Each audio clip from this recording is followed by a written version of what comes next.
guys, welcome to TTland, and today I will take you to TGS 2025. So just let me give you some background information. I woke up at 5 o'clock that day and we had to travel there like 1.5 hours before the opening, because last time when I was there we were stuck in a row for 1 hour and then we had to line up outside for another 1.5 hours. So we figured that it would be better if we arrive earlier. So while I was waiting in the line, I had my GKD Pixel 2 to be with me, and I was playing Digivice emulator. It was amazing. And luckily, because I had this device, I were able to wait until that opening, and finally we were able to get inside. So this is Professor Layton. That is actually the first booth that I actually had my trial play. We went to PS5 booth like right in the beginning. We arrived inside like 9:35 or so, but every single ticket were gone, so we were not able to have any kind of trial play at the PS5 booth. So we started our first booth at the level 5 one, and we got our little stand for the phones that can be attached like at the back of the phone, and it was a lot fun. They actually use the Switch 2 to do the demo, and you can also use the mouse. So the next store I went to was Digimon. Obviously I am a big Digimon fan and I'm super into the new release game, the Time Stranger, so I was actually able to ride on Garurumon, and I thought I would be able to get the pre-order bonus from them, but then when I arrived at 10:30 everything was gone again.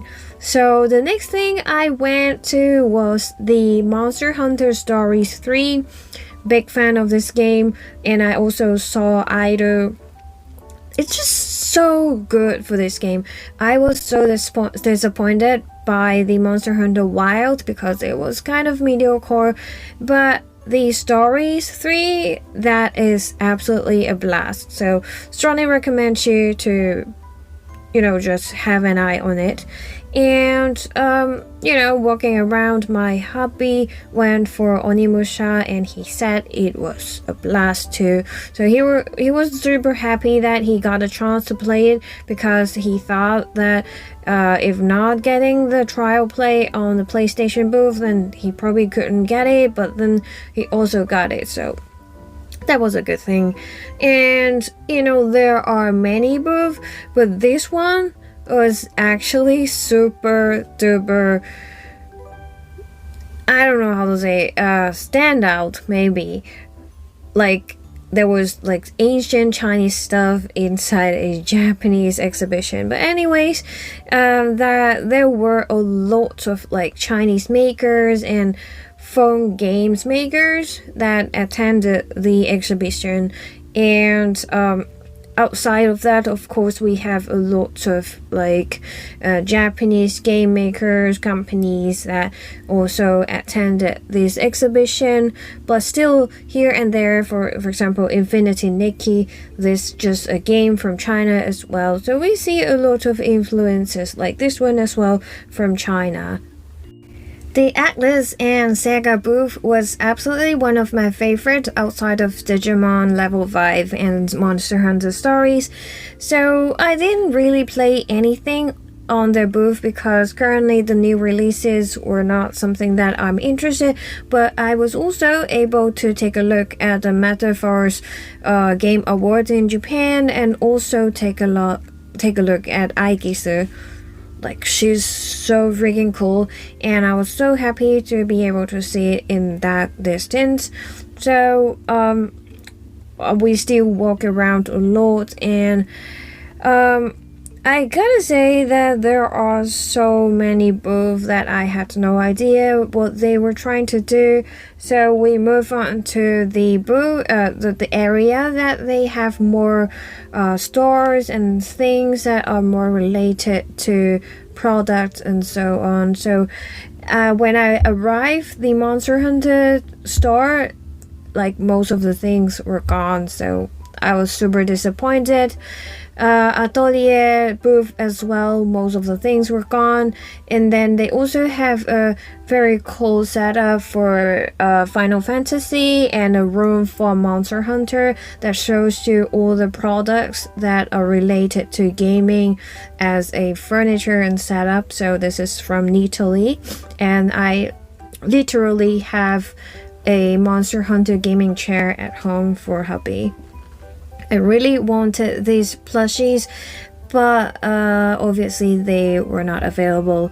So that's pretty much about it. And then I also saw these digital figure box. Like, I was so confused. Like, it is literally a display, but then you can also make your avatar look like a figure and show it. Anyways, I found my dream monitor at Pixel. But anyways, I like the product and maybe I will buy it someday.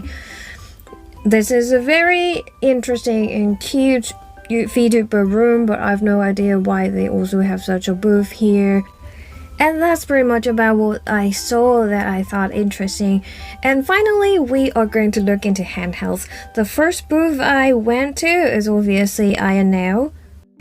I gotta say, at the Ayaneo booth, amongst all the handhelds, this is one of the best. This is the Konkr Pocket Feet, and I was wondering what was that like switch at the back, but that's actually how you can like control the travel of the trigger. So if it is off, then you can go all the way down. If it's not, then you can just have a very clicky one. So this handheld is super good to hold. The ergonomics is good. Everything is very reachable. The screen was beautiful and it has a good chipset.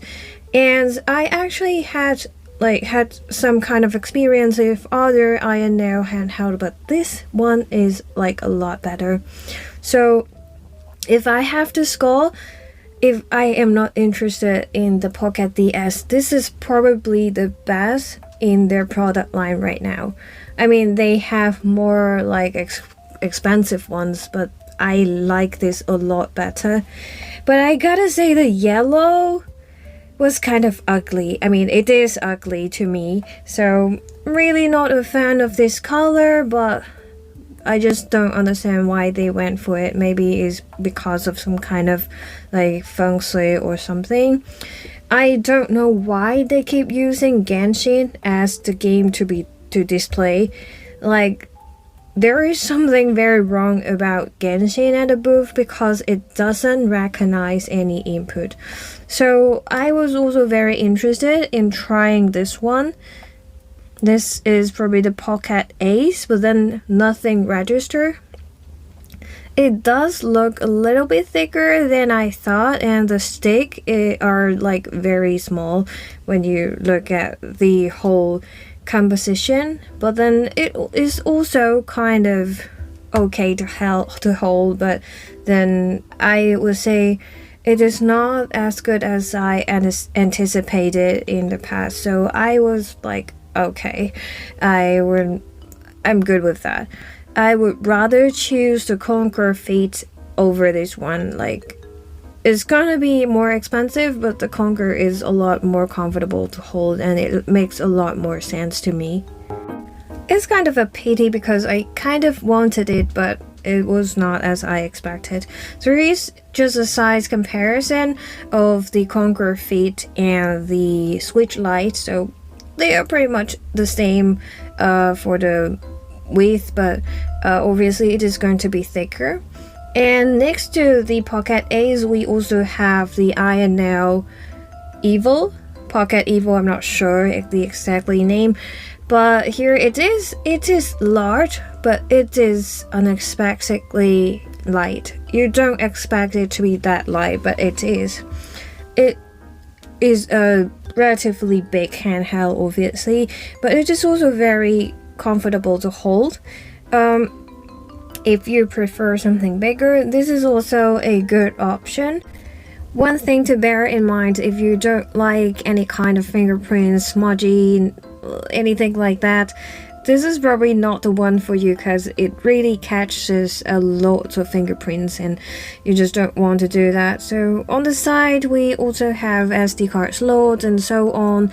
We also have a switch, which is probably going to use for the triggers as well, but on this one we don't have the 3.5 earphone jack as well. Here is the travel of the trigger without that switch. It feels pretty good, and I mean, it's not as heavy as it may seem, so I do like it a lot, but just not as much as the Konkr Pocket feet. Yeah. And here's a comparison with my Switch Lite. Alright, so moving on, the thing that I was so excited for, the Pocket DS. You know, if you have been following my channel, I bought this, and it is actually big, but not as big as I thought, and totally not as heavy as I anticipated, because like people said it is going to be like 530 grams, but that doesn't feel like that. Great triggers, and everything is so reachable. I mean, if you know, I have small hands, and it just feels so comfortable to hold, like even better than I thought.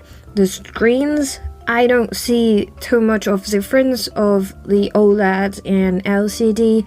They look great. However, unfortunately, you can't really unlock the device with the bottom screen. You have to do it on the top screen. And then unfortunately, they don't have a lot of game for you to test. So, you know, the only thing you can do is just, you know, run around the apps. I'm showing you how my palms are resting at the bottom corners, and actually that would be the most comfortable way for me to hold it. And I also test this kind of functions like swapping the screen, only displaying the top screen, or only displaying the bottom screen.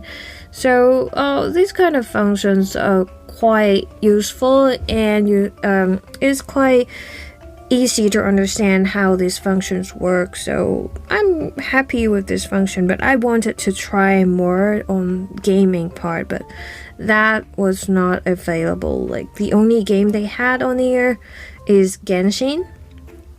And the funny thing was that when I do this sliding gesture to swap it to the top screen, it just doesn't work. So I guess Ayaneo has to work more on like optimizing this kind of function, because obviously not all the games are going to support this function right now. So I tried to turn on the Genshin impact again, and me holding it, trying to figure how heavy it is. Not at all. So very comfortable to hold with all the grips at the back. And unfortunately, again, I really don't know why they are using Genshin. Like there should be some kind of configuration that they can do to make the controller to work, but obviously it is not working at all. So like I can't really do anything here. So that was really a big pity. And I really have to say, the screens are just so big, like so big that you don't expect it to appear on a relatively small device comparing to Steam Deck or like ROG Ally. And when you look at it, this is just really pleasing.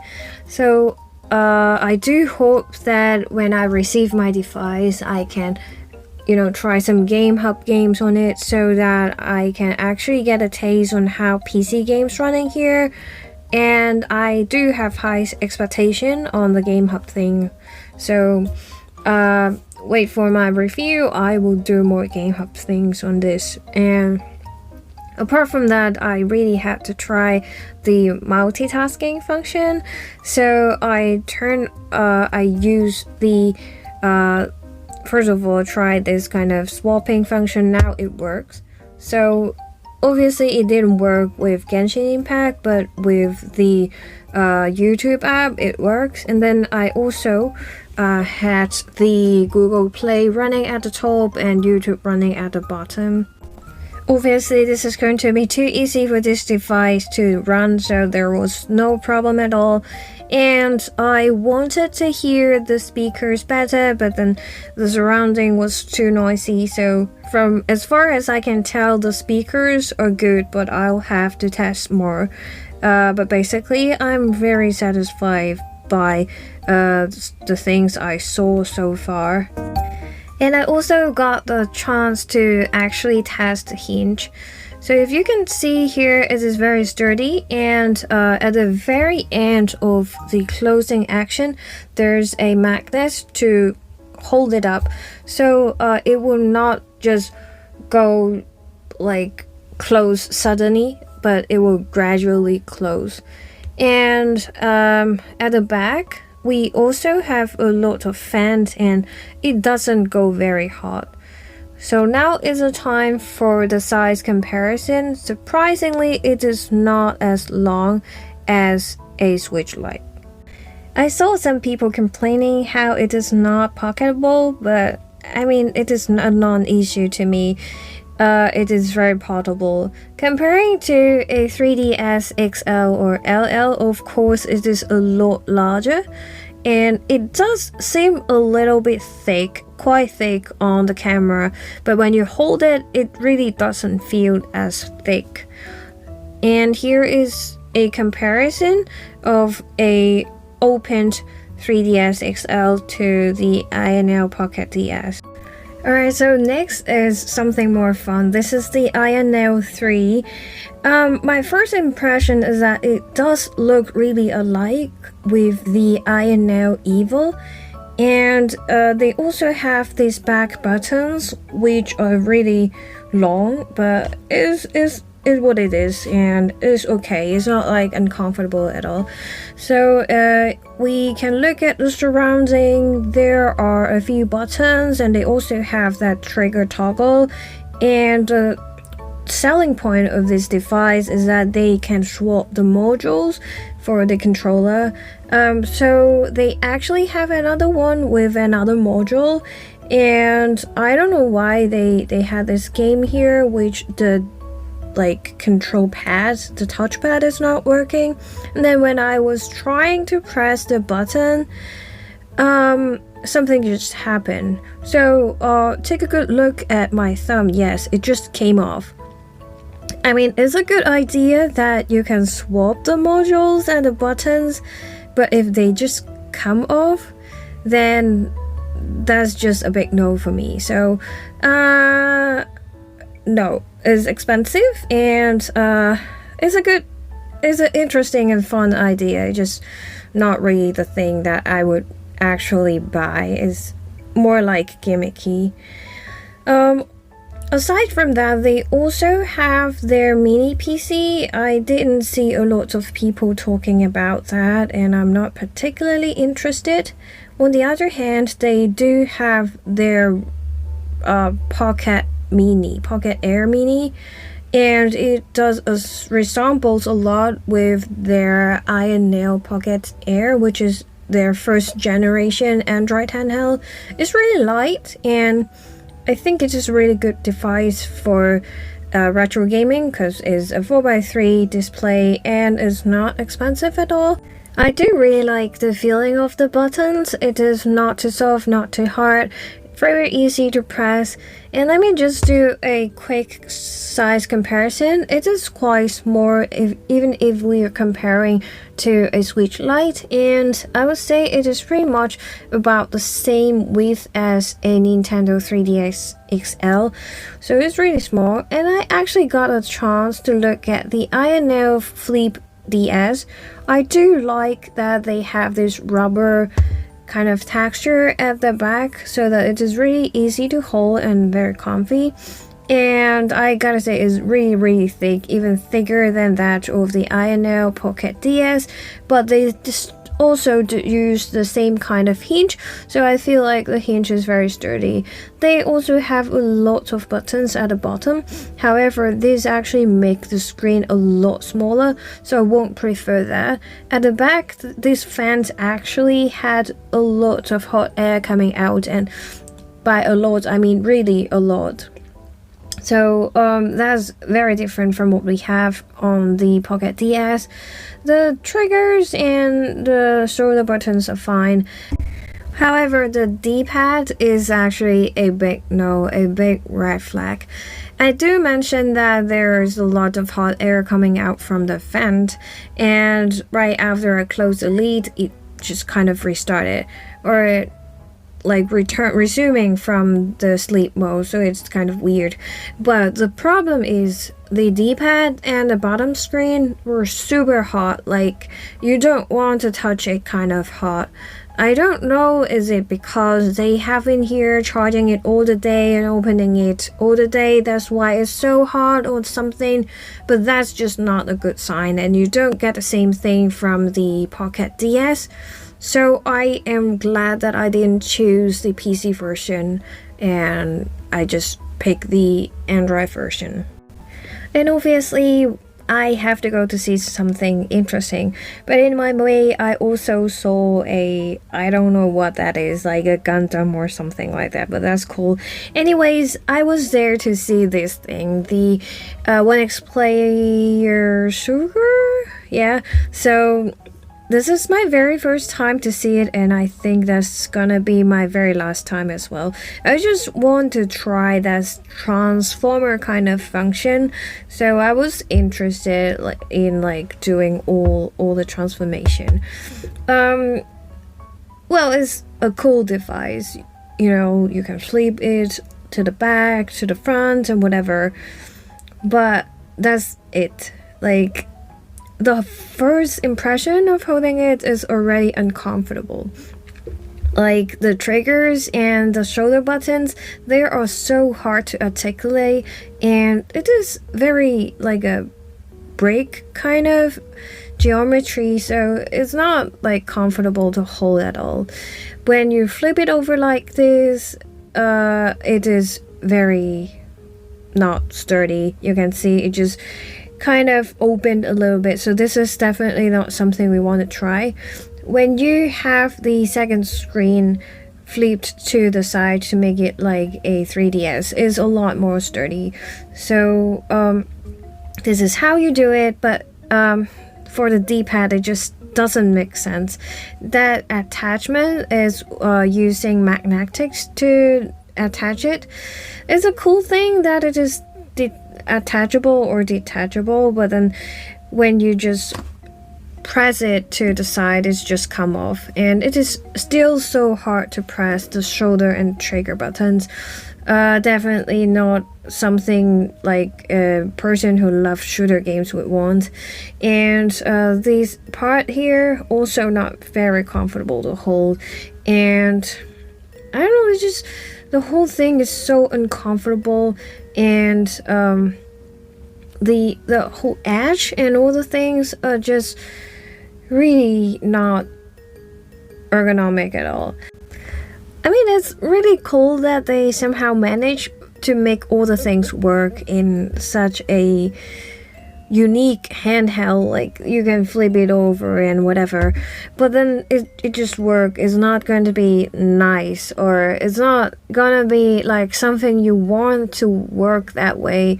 It just work marginally, and the bottom screen is quite long. I mean, it's not 16.9, so if you want to play something 16.9, it's gonna be a little bit too long, and it's not gonna be suitable for those retro game. Here is a little comparison with my Switch Lite, and is actually not that big in terms of the width, but it is also very thick. Like, I have my case on here and it's already thicker, but that is just thick in an uncomfortable way. I mean, you also have the Pocket DS being thick, but it's not like as chunky as it is. Here's another comparison with my Nintendo 3DS XL. Once again, this is a very interesting device, but it is not practical at all and not ergonomic at all. So, big no, big red flags. Just no, I'm sorry. And I also see another handheld, of course. This is the F1 Pro, and I strongly recommend this one. It is smaller than the Steam Deck, but it is also very powerful, and it is very ergonomic. I actually saw it like a few months ago when I was in Akihabara, and I really love it. And you see, it runs Monster Hunter, but unfortunately, the previous person who played this game make the stamina so low that I can't really demonstrate in a fair kind of perspective, because the person is going to be running very, very slow, so it's not a fair demonstration.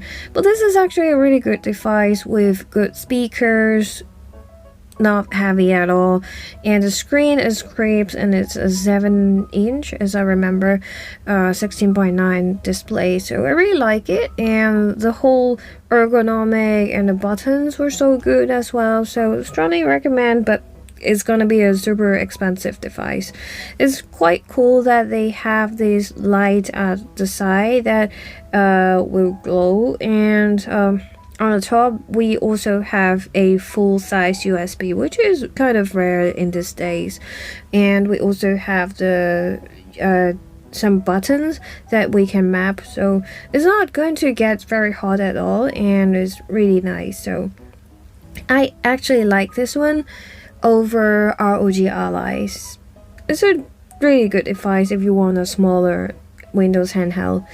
So here is a comparison with my Switch Lite. Of course, this is going to be quite large comparing to that, but still it is a relatively small handheld.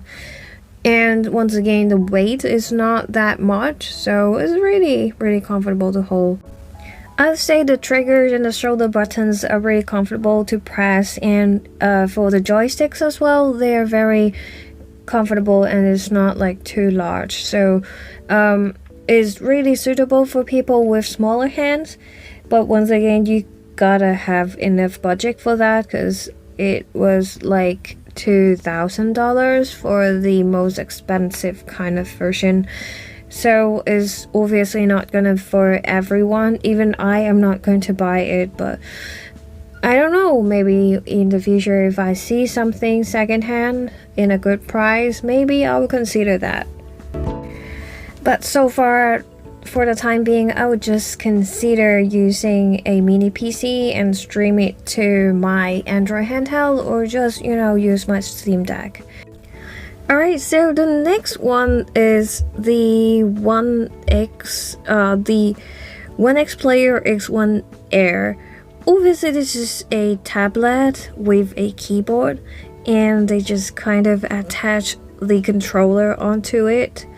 So here are some descriptions that's saying that you can use it in several ways. I feel like it looks a lot like a Surface Pro from Microsoft, but it was like super duper heavy. Like, there is no way I would use it as a handheld, like hell no. And the back was super hot. So it is super thick. Like, I would consider using it as a tablet or computer, like a laptop. But like, who think that's a good idea to attach the controllers onto it? Like, how do you even play games on it? Like, it's so uncomfortable, and it's just insanely heavy.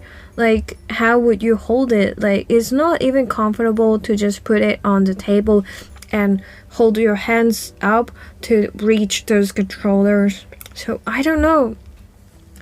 The mouse pad, the keyboard are just fine. I mean, it's normal, but no.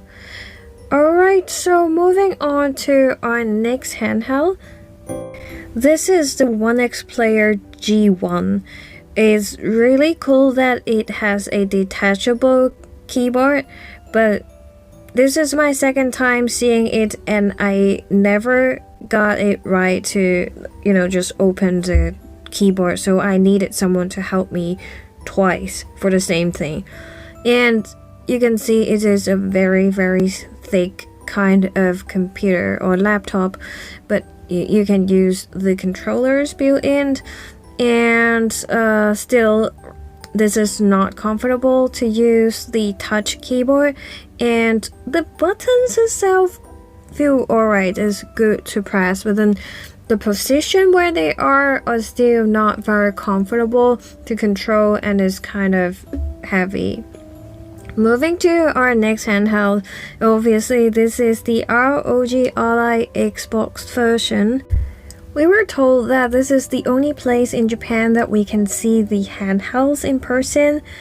To be honest, it does look quite alike to the original ROG Ally and ROG Ally X, but it is like significantly thicker than what it was, and it's not that hot. I do like the surface that they have these X and O like little icons on it, but I just feel like it is quite heavier comparing to the original ROG Ally. It doesn't have the same kind of feeling of like a great weight distribution, and I do have the same kind of issue with the joystick. It is a little bit too large, so it is a little bit difficult for me to reach. You can tell that I'm using my fingertip to move around the joystick, so it is a little bit difficult for me. And because of the geometry of the handheld itself, like the little thingy at the bottom that they comes to the outward, it makes it even harder for me to press all the buttons. I have to move it up all the way so that I can press the triggers and the shoulder buttons, although they are very comfy to press, but it's just so big, and because there is no way I could hold the handheld at the very bottom part with that little handles, I just feel like that those handles are so redundant, and to be honest, I think it looks really ugly. I would rather not have those handles like the original ROG Ally and ROG Ally X. You can see it's like super thick comparing to my Switch Lite, and the little handles make it even thicker, so I would say it's not going to be very portable because it's just so big. And we also have the white version, and I think personally the white version look a lot better, but unfortunately the white version has a lower spec comparing to the black one, but seriously it just looks so much better. I would so prefer this one than the other one. It's weird that at 670 grams it is just pretty much the same weight as the ROG Ally X, but still, maybe it's because of its geometry with that little handles coming outward. It just really doesn't feel like the same weight as the ROG Ally X.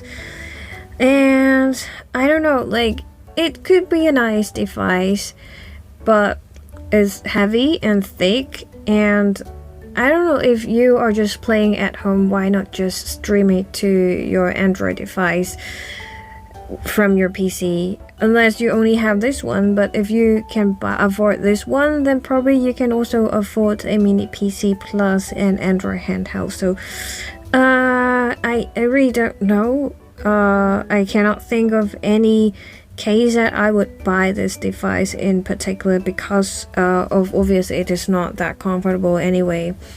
Maybe I would choose it I would choose to buy the ROG Ally X with, similar spec and weight, but a lot more portable, but really not this one.